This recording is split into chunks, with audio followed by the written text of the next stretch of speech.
नमस्कार दोस्तों। हमारे पर्यावरण में अक्सर दो शब्दों का इस्तेमाल किया जाता है।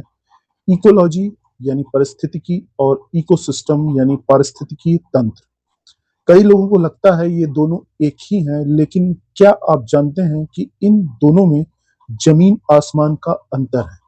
आज के इस वीडियो में हम बहुत ही आसान भाषा में समझेंगे कि इकोलॉजी क्या है और इकोसिस्टम क्या है और इन दोनों के मध्य मुख्य अंतर क्या है।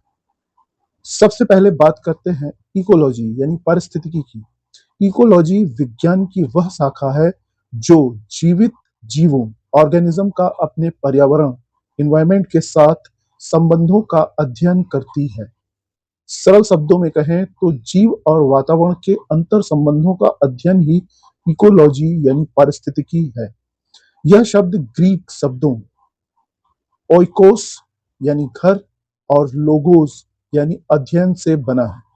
उदाहरण, शेर हिरण का शिकार क्यों करता है, रेगिस्तान में ऊंट कैसे जीवित रहता है या प्रदूषित हवा का पेड़ पौधों पर क्या असर पड़ता है, इन सब का वैज्ञानिक अध्ययन इकोलॉजी है। यानी इकोलॉजी एक अध्ययन का विषय है। अब आते हैं इकोसिस्टम पर। इकोसिस्टम वह वास्तविक जगह या कार्यात्मक इकाई है जहां सजीव और निर्जीव घटक आपस में इंटरैक्ट यानी परस्पर क्रिया करते हैं। यह वह समुदाय है जहां जीव भोजन और ऊर्जा के लिए एक दूसरे पर निर्भर रहते हैं। जैविक घटक जैसे पौधे, जानवर, सूक्ष्म जीव। अजैविक घटक सूर्य का प्रकाश, मिट्टी, पानी, हवा आदि। एक तालाब, एक वन या एक मरुस्थल। यानी इकोसिस्टम एक संरचना या जगह है, न कि कोई विषय या अध्ययन। अब हम देखेंगे इन दोनों के मध्य चार मुख्य अंतर क्या है। तो सबसे पहले परिभाषा।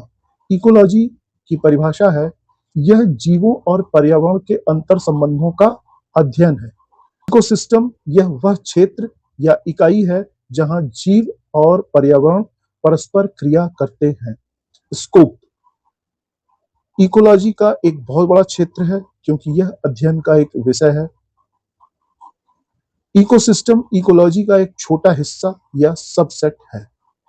नेचर इकोलॉजी यह विज्ञान की एक शाखा है, जबकि इकोसिस्टम प्रकृति की एक वास्तविक प्रणाली है, एक सिस्टम। फोकस इकोलॉजी संबंधों के प्रभाव का विश्लेषण करती है, जबकि इकोसिस्टम जैविक और अजैविक घटकों की परस्पर निर्भरता को दर्शाता है।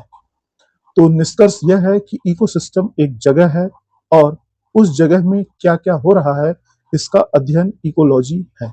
उदाहरण के लिए तालाब एक इकोसिस्टम है, लेकिन तालाब के जीवों का अध्ययन इकोलॉजी है। उम्मीद है अब आपको इकोलॉजी और इकोसिस्टम का अंतर समझ आ गया होगा। तो अगर आपको यह वीडियो पसंद आया हो तो इसे लाइक करें, शेयर करें और चैनल को सब्सक्राइब करना न भूलें। पर्यावरण से जुड़ी ऐसी ही जानकारी के लिए जुड़े रहें। धन्यवाद।